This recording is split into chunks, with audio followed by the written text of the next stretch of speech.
And how do you fit into this family, Nathan? I'm Alex's boyfriend. Who's Alex? It's Sarah's sister. Right. My other niece. Sharon's daughter.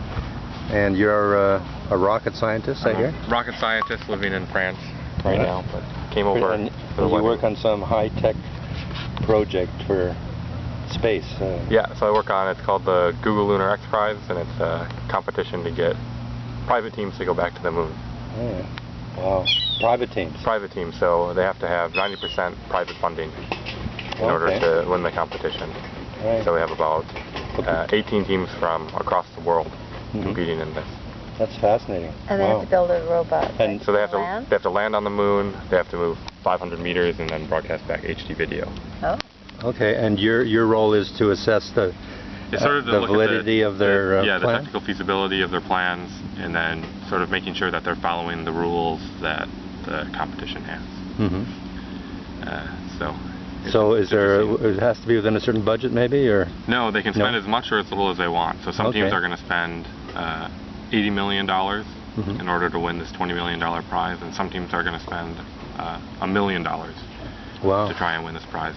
So are there places on the planet that where you can launch private rockets to go to the moon? Yeah, pretty much anywhere will let you launch a like NASA, the NASA. So what you would do is you would buy a launch from a launch provider, like United Launch Alliance or Boeing, and they're over in Florida. But you can also buy a rocket from the Russians, which are a little cheaper. You can do that. Got some duct tape. The probably has some duct tape on the outside, right? The Russian rocket. It's some Russian duct tape. Yeah. And borscht on board.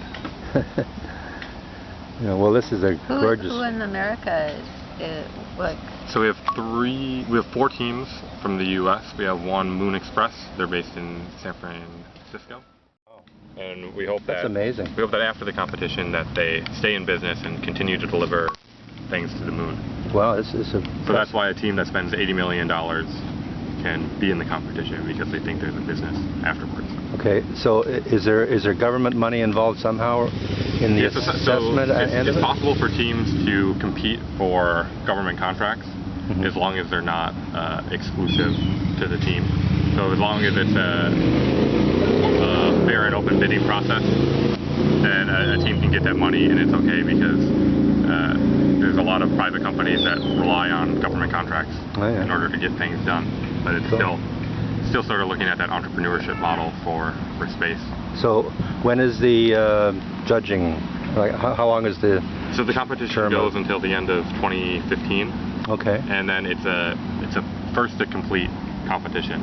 I'll be really curious. We'll have to keep in touch. I'd like to find out what happens. On it. And so it's the first team to do it gets the money. So there's no like event date. It's whenever the team sort of announce that they're going to launch. Okay. Well, that's fascinating. Really, truly. You have a great job. Yeah, it's great. You know, I love it. He travels so. I get to travel a lot for my job. Get to see a lot of interesting things and sort of see how the space industry is evolving outside of the U.S. and into some of these smaller countries. Are you a spy? And not a spy that I can tell you about. Just so we can get this in the record, when are you going to be proposing to Alex? Oh, I don't know about that. I was thinking of doing it right at the wedding. Come on, gotta get it close up. Check his pupils there. Can you say that? Can you say that? Can you specify that date again? I didn't quite get it. Oh, it was. Did you catch that one? He said I'll tell you this. He said he was going to do it at the wedding, and Sarah said, "Oh, great! I'll say I do." Back up. I do too, and Chris is going, "No." That would have gone over really well. That would have worked great. Yeah. Well, it's going to be a good day. I'm looking forward to the wedding. I'm going to go off to the pool and sit around there till the wedding.